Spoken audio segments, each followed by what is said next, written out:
All right, hey everybody, we'll go ahead and get started. Exciting to see so many people interested in mushrooms. So my name is Patrick Schultz. I'm an extension forester with Washington State University. I'm here to talk about commercial production of shiitake using logs, what we would call forest cultivated mushroom systems, but specifically focusing on shiitake over some of the others me, conspiracy, and etc. So my role at Extension is to do education, outreach, and research to forest and farm owners. And I also work with Justin and Day, who couldn't be here today. He's an agricultural agent of Clark County. We've been working on this research for about 4 years. Got a grant in 2019 to study this. So I'll be walking you through the process, kind of get some of the technical guidance of best practices for doing this in the field, and then talking about some of the research as well. Full disclosure, I worked out drinking coffee this morning and I had way too much coffee, so I'm in that weird space between those two things. So I seem a little off. So forest growth mushroom operation. So these are very popular in other parts of the country, the Midwest, Northeast, Southeast, but they've not really taken off in the Pacific Northwest. A few hobbyists here and there, maybe even what we call a couple of advanced hobbyists, but no one that I'm aware of doing this commercially, growing shiitakes on logs at least. Traditionally, or not traditionally, but more present day production is on bags, things like that. Then you get like the factory production, sterilized warehouses where they produce shiitakes, but log growing in the Pacific Northwest is not terribly common yet at the commercial scale. So these are some of the common species, but again, we're going to be focusing on shiitake today. There's significant research, extension foundation, lots of resources available to farmers and forest owners that are interested in this kind of thing. But the reason we want to here, there's potentially significant return on investment. One of the beauties of these systems is there's really very little capital investment. They're very cheap to do this, and most forest and farm owners have the substrate, which is logs, around. It's very compatible with forest management as well. So it becomes a very nice source of supplement. This isn't going to be anybody's primary source. It does provide good supplemental farming. So here in certain states in Western Washington, we have moderate temperatures, more limited choices of native hardwoods, dry, low humidity summers. That's really important. And I think this is the reason that a lot of people have failed with this so far, is getting over this hurdle of low humidity summers compared to the East Coast, where they have really humid summers and periodic rains. It's very common for us, even in Western Washington, to not have any rain between July and September. It's really dry conditions. So that results in a lot of moisture loss from the log, reduces inoculation success. And so we come up with some ways to improve inoculation. But again, I think this is one of the reasons I haven't taken up in this area. There's a lot of people told me just anecdotally, yeah, I tried this on a few products, but they never produced anything. And again, I think it's because of this very dry conditions we have, just different from the East Coast. So, but on the plus side, we do have forests. Basically, provide substrate, lots of red alder. Red alder is a very good substrate for shiitake, as we'll see later. Proximity to significant markets, as well as an existing, like a forage market in the region. Long conducive to production, and reported demand from landowners for special forest products, education, things like this.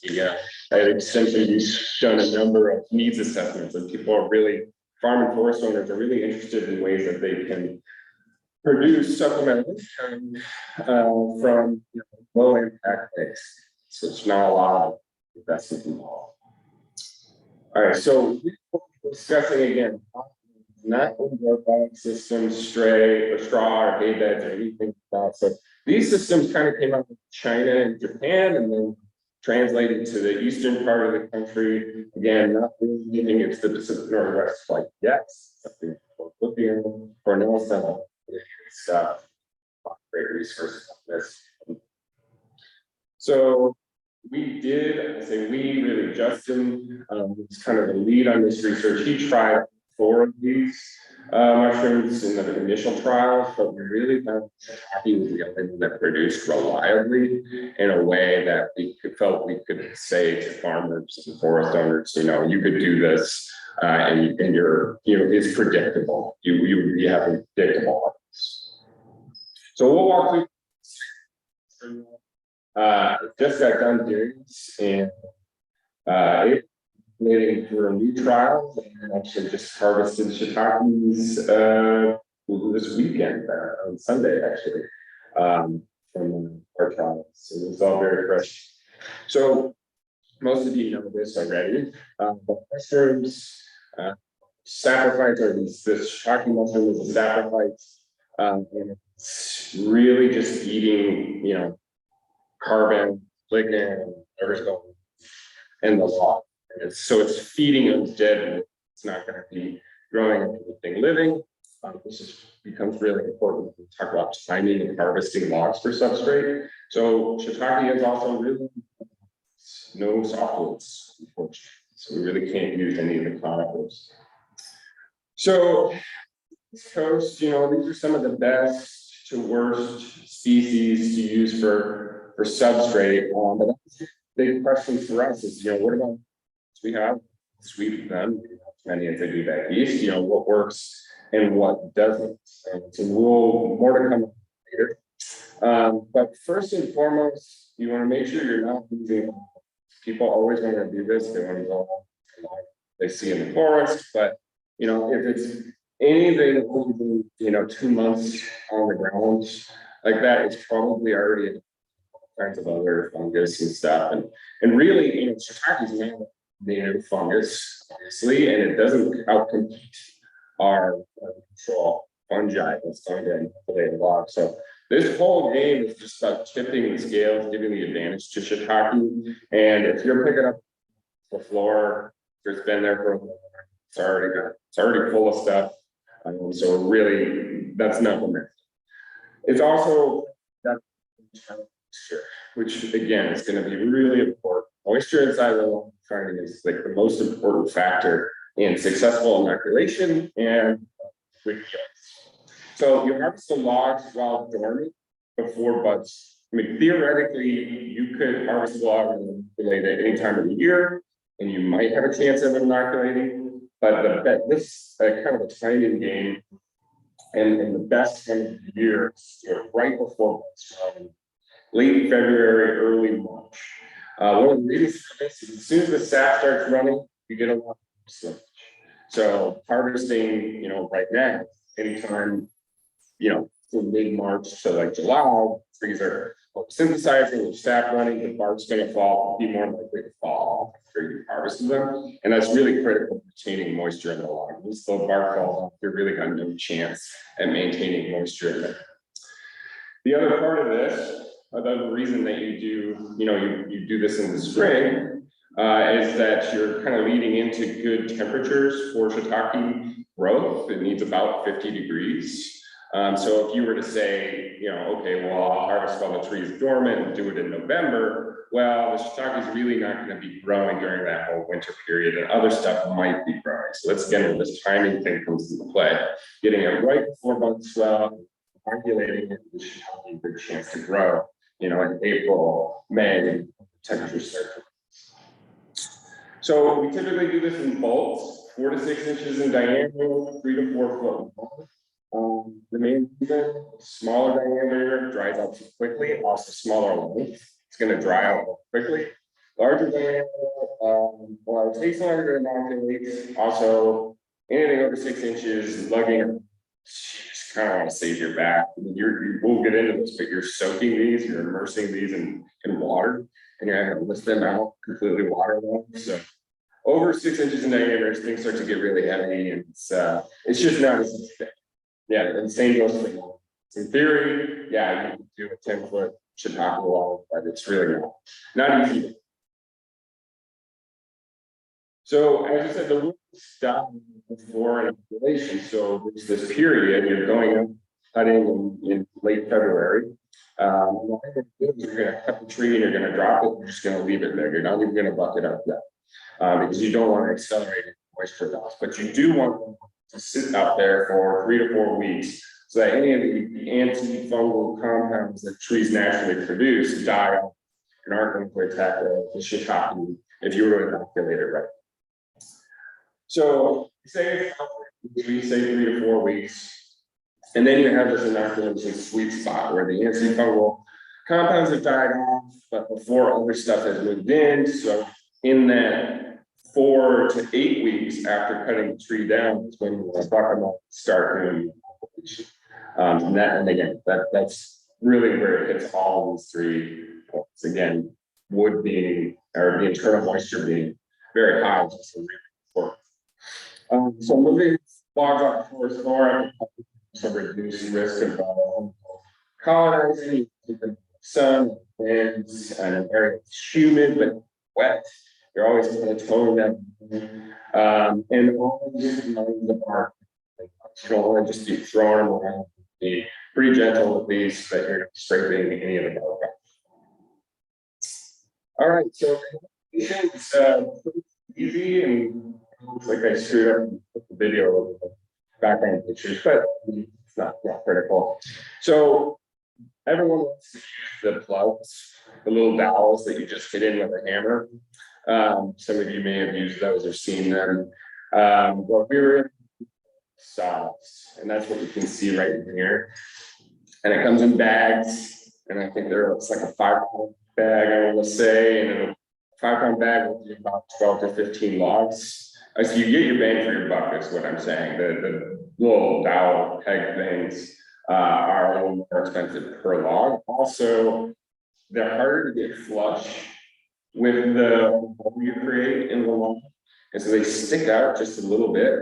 And my experience is that they start to desiccate more quickly, and then that inoculant isn't going to be a success. So I think 2 reasons it's important to go with plugs, even though I didn't just kind of hit them with the hand. It is easier, to be fair.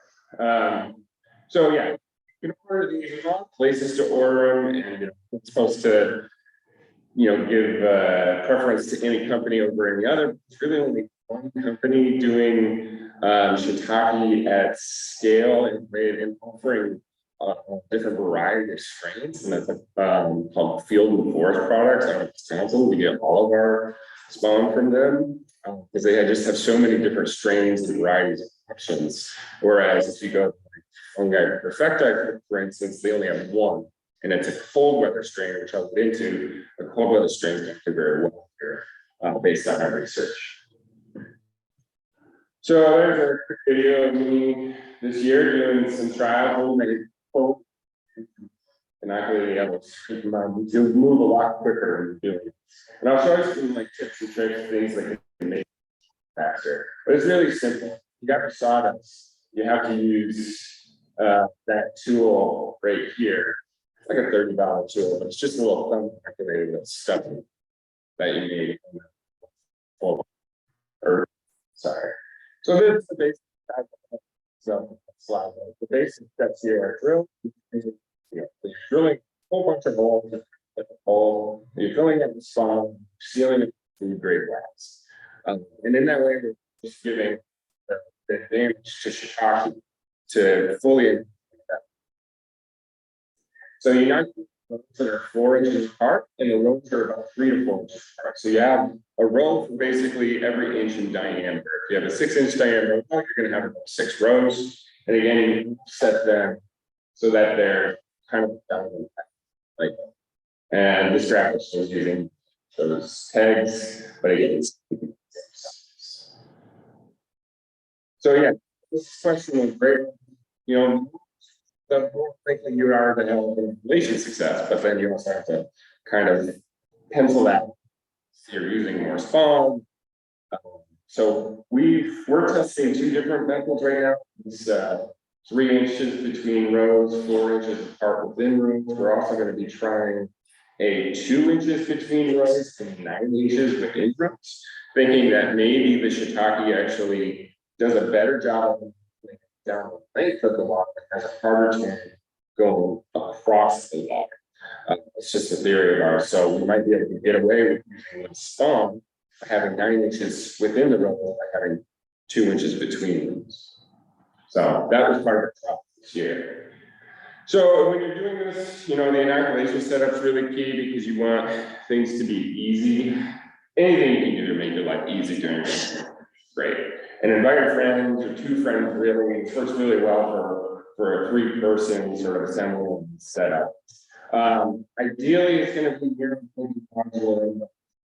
Less you have to move your logs, the better. These things, when they're fresh, are like 20 to 40 pounds. They hurt your back after. So if you're doing, 200 logs, see where that gets quite intense. So you need access to electricity, drilling tools. I'll show some of these that you. Actually, I'm just going to skip ahead because I can show you what we're talking here. So this is my inoculation setup this year. I've got sawbuck and this is a station where I'm actually filling. So you can see I've got so wheels here. This is really nice. Just take a front table somewhere, something that you have on the farm or something like that, and install 4 hamster wheels on it so that you can spin the log. And this is rare things make your life easier. It's just little tips and tricks like that that make things a lot easier. So that's a little more close up. Again, this is the drilling station. This is the ignition and access station. You see it's covered in wax. Again, those casting wheels are really cheap electric plates cooked up. This is it. Installed just a 1x2 that had the spacings of the holes marked on them, so that I didn't have to be kind of looking at it all the time to put down like a measuring tape or anything like that. So that makes it fast. And these 2 tools, specifically this is just an angle grinder, a clarified bit. Wish I had, but everybody's, your instinct is going to just use a cordless electric drill. I mean, if you're doing more than like 2 logs, which you're going to be if you're doing anything even mildly commercial scale, I highly this whole thing costs $100, as I said, it's an angle grinder with a modified bit. So it's just you can do a whole row in the time it takes to probably drill 2 holes. You just hop down the length of the log really quickly. And if you have field force sells the kit to be able to fire 6 like 30. So it's worth it, sure. And these are those one's just to use a thumb, one's to use a palm. I hate the palm. You always get your skin caught in it when you're up and down. Like way more difficult. So I mean, there's 2 kinds of people. You'll figure out how to do it. So here's a video that just in May, just kind of showing the time it takes to inoculate a log. So you can see he's got the log on the drilling station. I know it's hard to imagine because the whole video is sped up at the time, but you can really see how fast. Now this is a cheap fix here. You don't have a table with master wheels, just a pallet. It's really well kind of hold the log. But you do have to think about something that's going to keep it moving. And then you modify the gutter basically to have the spawn.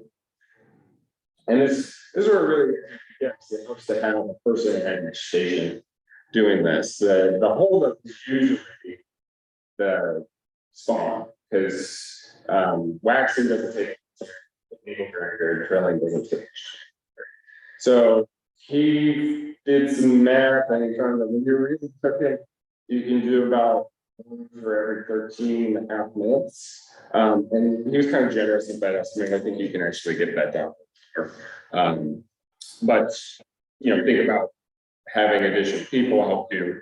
You can easily, with 2 or 3 people, you can have 10 or all right, so once you're done, this is when you transfer to what's called a lay yard, and this is where they are going to sit for a year and do nothing. You do nothing with them but enough. Except that's not true. Sorry, there's one thing, but key characteristics of a good layer is shaded forest canopy, protection from direct sun and dry winds. One of the trial sites that we did in the first trials had just partial sun, like sun for direct sun for like 2 or 3 hours a day, and dramatically lower yields for dramatically lower success.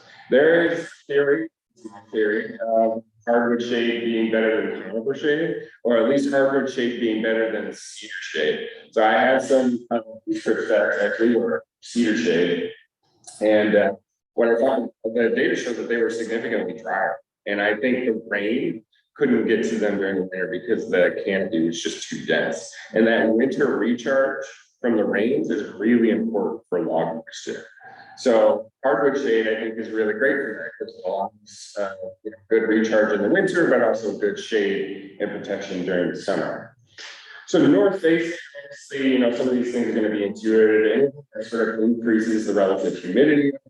Makes it cooler, keeps it protected. If there's a water source nearby, down protected area with a stream, that increases the relative humidity. That's a great place to keep these. But you're also just access to water. So sometimes it's just wherever you can get a hose or wherever you can pump water to.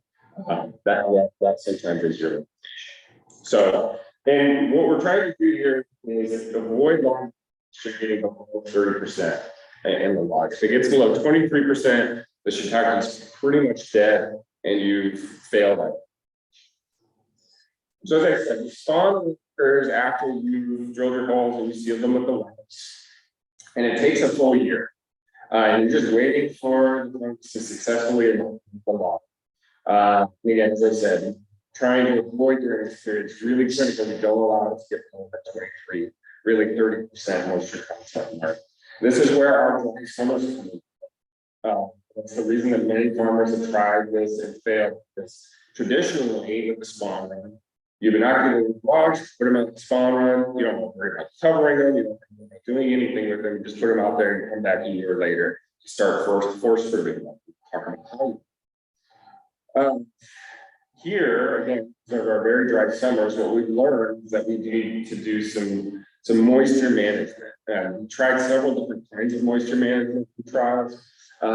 And one of the tricks we found was that just a late spring, early summer soak, plus covering the breathable greenhouse fabric goes a long to improve inoculation. So later in the log's life, you soak it, you immerse it in water, make it up, you force fruit it. That's how you force it to start fruiting.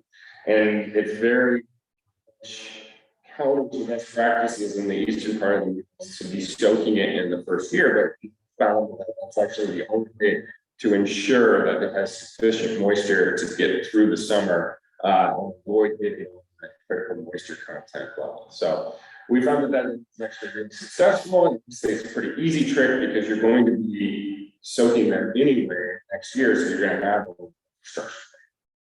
The only additional cost is a remake. And we can get into that a little later. So successful really is the key metric of success in the Pacific Northwest. Once you get that long, then you're going to be soaking it like 2 or 3 times a year after that. So you're sure it's going to have sufficient moisture. So getting through that spawn is really, really important.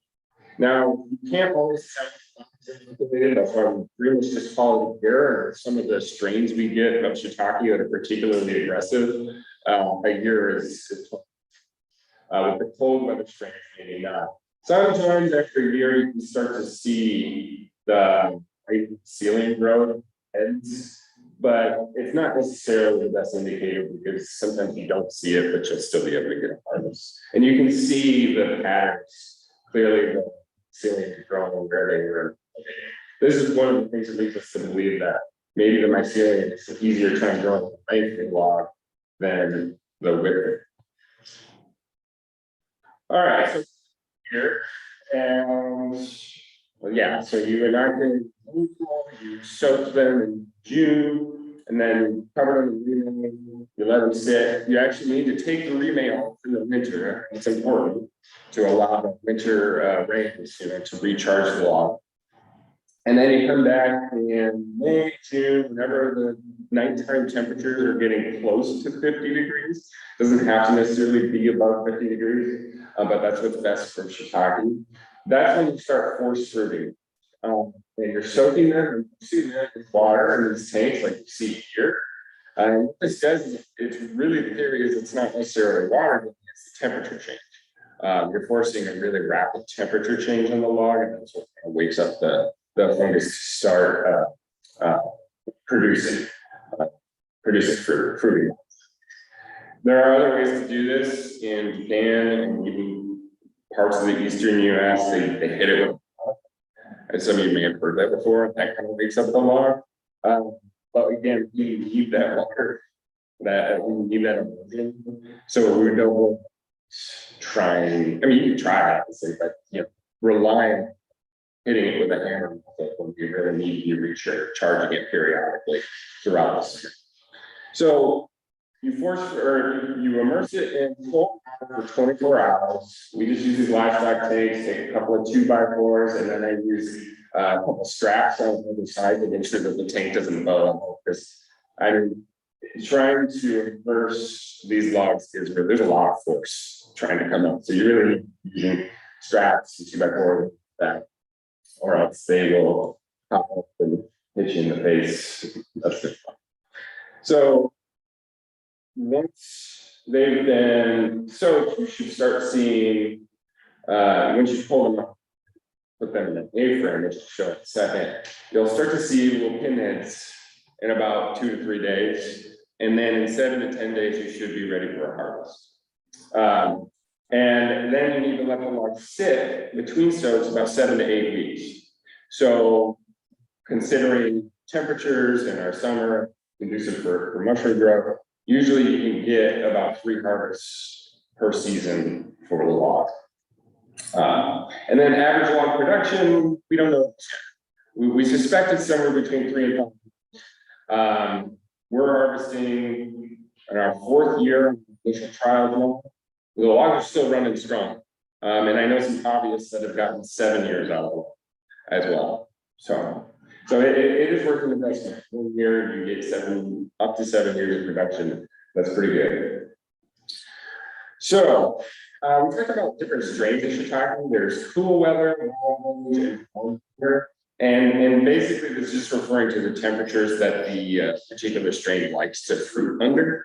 And counterintuitive, in cool weather does not do well in our region. We thought it would, obviously, because we have a pretty mild climate, pretty cold temperatures. But it's unreal. But it's kind of fruits in the margins, like in the early spring and in late fall. You're also, this is not like you force fruit, you don't force it, it just kind of does its own thing when the temperatures start to warm in the spring and things start to get cold in the fall. So it doesn't seem to produce a lot. The white and the warm really well, they kind of complement each other, where white moves does pretty well in the beginning and the last harvest, and warm as well midsummer harvest, or sometimes in the last harvest too, especially nowadays when it's like 90 degrees in September.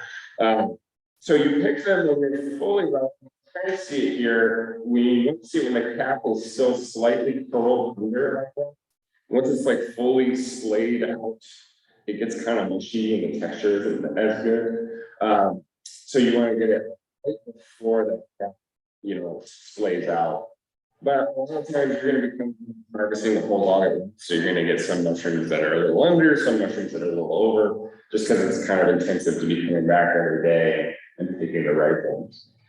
So covering fruiting, those 2 things, it helps maintain relative humidity, which improves quality, and it also deters slugs and snails. And if you do it right, you use the remay that you've been covering your crib stacks with.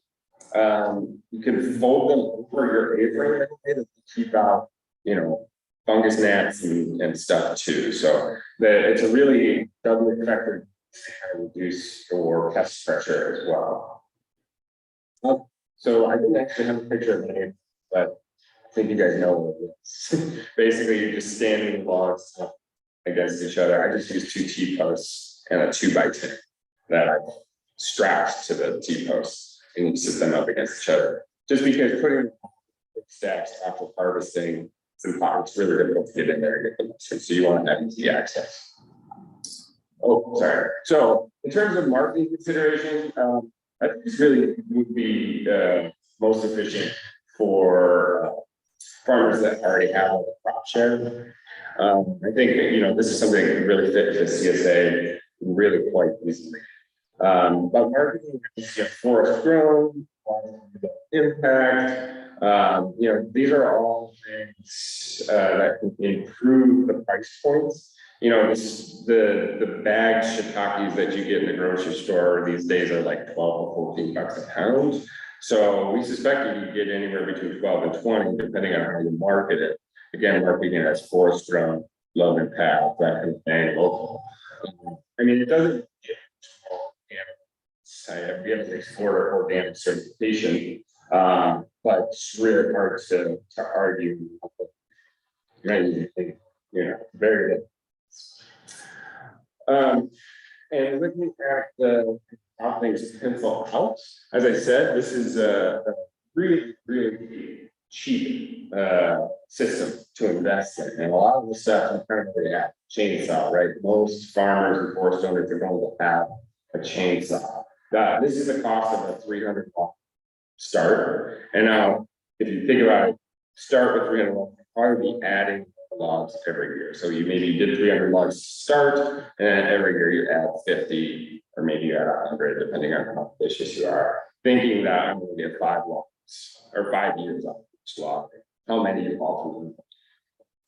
But yeah, the information setup tools, the spawn, food grade wax, the tanks are the biggest investments, but a lot of farmers have those already. So really we're talking about 2,000.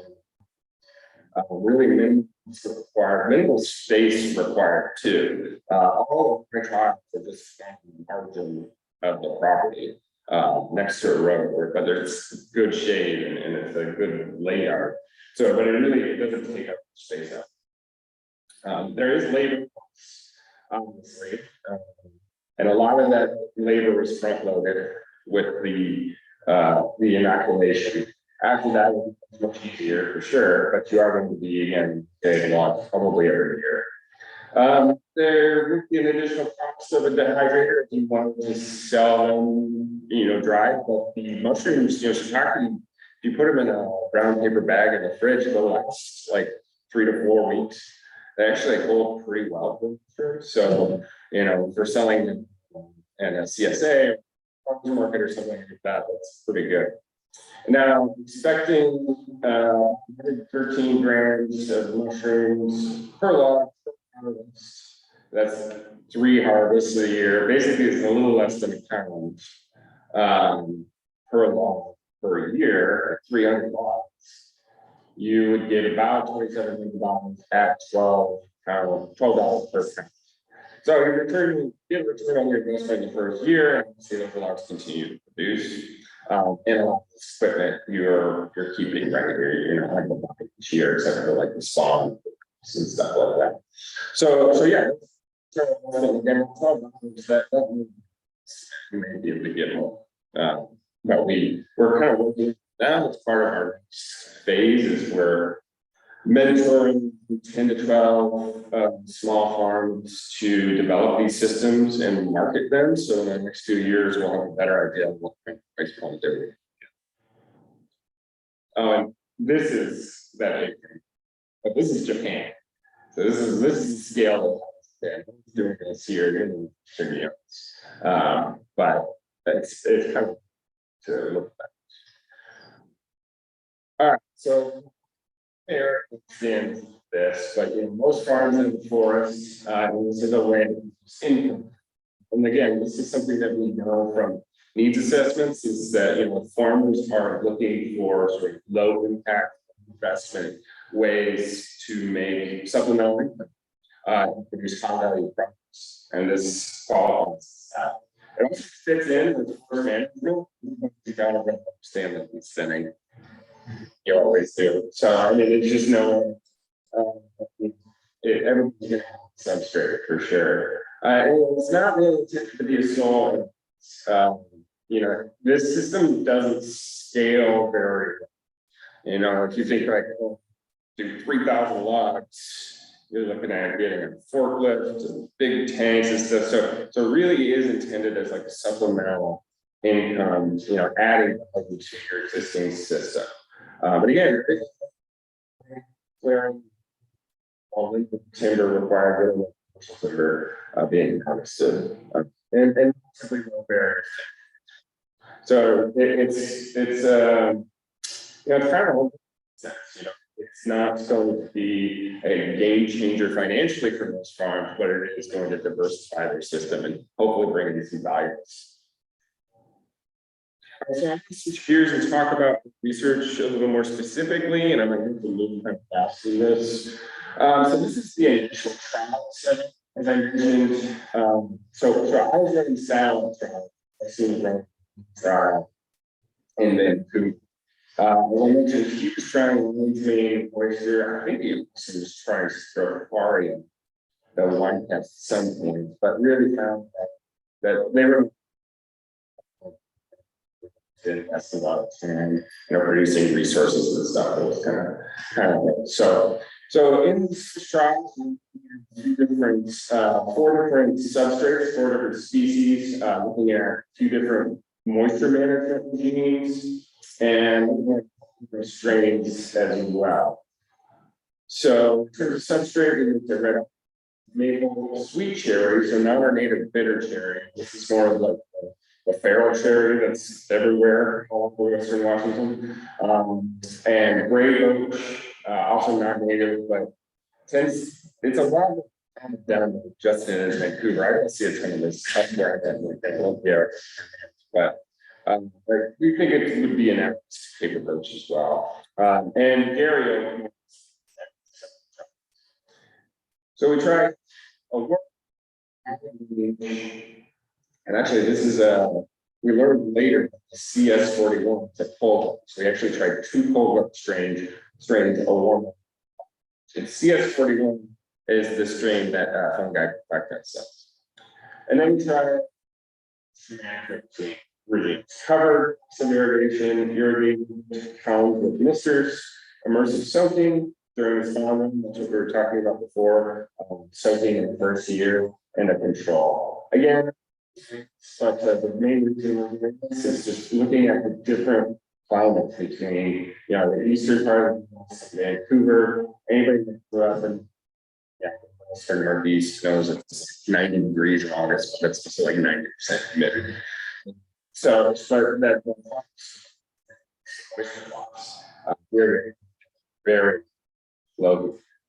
So as I said, try cover passive irrigation. Basically, what that is covering the crib stacks with that leader, and putting some just buckets of water underneath. It's just kind of passively supply a little extra moisture. It's covered and used irrigation, like timed misters, and then immersive soaking spot. One quick thing, never use a tarp. We learned this really quickly. We thought it's going to seal better, moisture better than plastic. Well, it made it too moist. We got all kinds of mold and stuff growing on the wall there. Fortunately, we found it pretty quickly. We don't think it really affected the logs long term, but I don't recommend using a tarp. All right, so effective wood species on log moisture content. This is important because, again, moisture content was the one thing that is tied to successful inoculation in yield. We tied more than wood density or features of that substrate. So, pass this relatively quickly. Suffice to say that alder really tends to be the most reliable, even if it does lose moisture relatively quickly. The practices of regular immersion, it is able to suck water back in really quickly. And because alder is readily available substrate, it really is kind of a tried and true or worse substrate. Birch did really, part of the reason is that it retained moisture really. And same thing for cherry. Really good moisture retention. And we think one of the reasons for this is that both of these species have bark that's really tight on the log. And cherry in particular, it's almost difficult to split cherry because the bark is just so tight. Maple we found did, which is unfortunate because we got a lot of maple as well, small diameter stuff and those copper stems and multiple stems trees, but really did not do very well. Effective moisture management treatment. So remember, we had control, soaked and covered, active irrigation and covered, and passive irrigation and covered. And if you just look at this right here, what you can see is that the control and the soaked and covered, again, that means soaking in during the spawning, did the best. This is moisture change, so the lower better compared to these others, which is not what we expected in terms of the control being better. And what this is where we learned that we need to take the remake off during the winter because we were deterring the rain from recharging the block during the period. So we learned that the remake should be back. So this tells that story. So this was, let's see here. So soaked and covered treatments, yeah, had significantly greater moisture content, which is the control when we pulled the remake off during winter. So this is the moisture content change after 1 year, where that soaked control will stay significantly treated control. So just lesson there is make sure you're removing the remake if you're using it. Okay, so we're going to see a lot of that. So I hope you're got the stand up for it. So what this shows here is that moisture management is really not having a significant impact on yield, but it does seem to have an impact.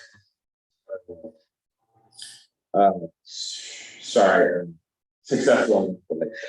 So the soaking plus covered, here's the help routine, critical moisture during spawn run. So this is soaked and covered.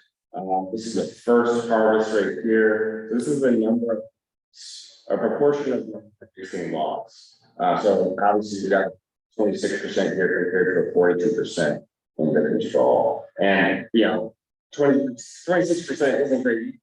In that first year, you may not have successful in all of them, but it may not mean that the stock is dead. It might just need another year or maybe even a little more time, and we'll be producing by the third harvest.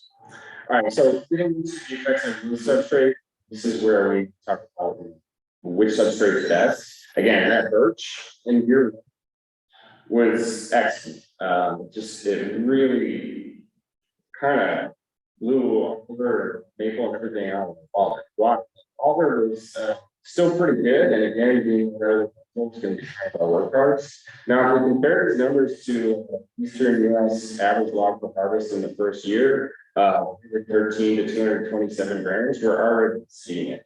And I found that I've seen some data in my trial at least for subsequent years, and so we're actually competing some of the East Coast a lot of substrates, which is really exciting, frankly. All right, so this is, I'm sorry for small text is here. I could not figure it out. So this is looking at 4 different strains that we tested. Again, CS41, Miss Happiness, these two down on the bottom, those are the cold strains. And you can just see they did almost.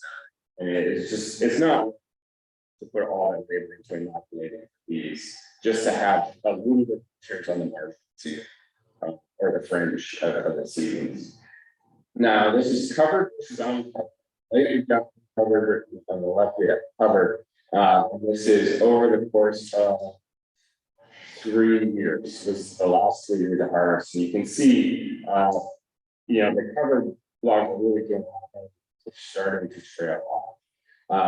And pretty good production from both the Night and the West Wind. So Night is the wide.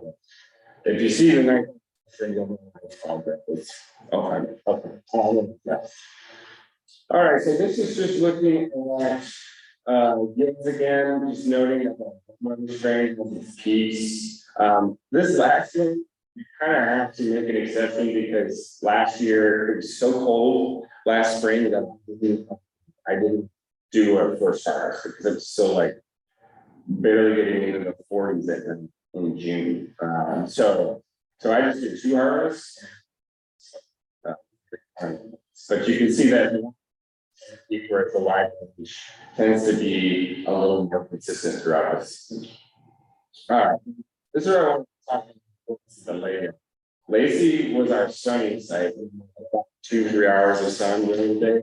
McCleary was a shaded site, and you can really see what the production did. We got 100 grams per log 3 years, which is really poor. That's not good production at all. Whereas with this, we got 2 to 3 pounds per log, so a pound per log is pretty good over 3 years, and it even did better in the cover treatment. Again, looking only at the sand and the mango, because those cold weather strains just did so poorly.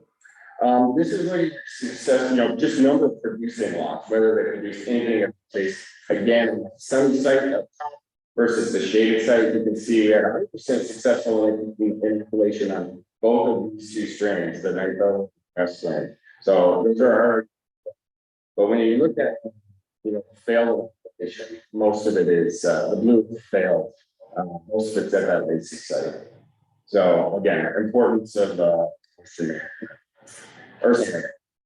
finding good shade in the air. So we did some regressions, and the only thing that yield is that for first year moisture content change. So all of these other things, and they may data, nothing significant, really just that moisture content change in the first year. All right, so in the first year, will tend to be better than the East Coast yield. So that's really great. Birch is even better now. Find it, but others, it's good, it's available. Yeah, like oak, which is the gold standard in the States. Wide range strains tend to be best. Cold weather, 2-to-1 ratio of range to warm, because the warm again tends to do really good during the hotter part of the season. Again, moisture management, covering something in that first year during the spawn run greatly increases your chance at a successful installation. So I just want to move this entire one. There are continuing trials. We're trying Oregon ash, more Gary oak, trying hazelnuts, a few other potential substrates to use, as well as strains and the spacing sub trial to continue this research. But another interesting thing we're doing is this enterprise mentoring. We're getting 9 to 12 commercial growers, just helping them, providing them information. They're investing everything themselves, but then we're going to collect their feedback, their data, and figure out what worked, what didn't, especially on the marketing side. We're going to Japan soon to do a scholarly visit, and people have been doing this for hundreds of years. So I'm very excited to be doing that. There's just so much to learn. And we're going to take a lot of this, we're going to channel it into the Pacific Northwest Mushroom Grower Network. So this is something Justin's working on. Hopefully the website will be up by the end of the year. Something where farmers and forest owners learn from each other, and then we'll be doing workshops, publications, all that stuff as well. Just a few other resources, skip past, and time, but I can hang out afterwards and answer any questions. This is my email. This is Justin's email, and Justin's the PI, so that's a lot more than I do. Honestly, and it could be useful. I was definitely open to getting questions. And one quick final don't have it, or I added a slide once next, so that's on me. I just want to plug a nonprofit that we've started at Carrie Browsick. You probably know Carrie from Snohomish Conservation District, Agroforestry Northwest. Some of you are involved in that, but we host a bi-monthly work group meeting to discuss agroforestry in Washington, a little bit of Oregon as well. So focusing on Washington, and the whole idea there is professional networking and partnership building in order to foster stuff like this, research and outreach around agroforestry practices and helping farmers build resilient systems. So, okay, that's all I've got.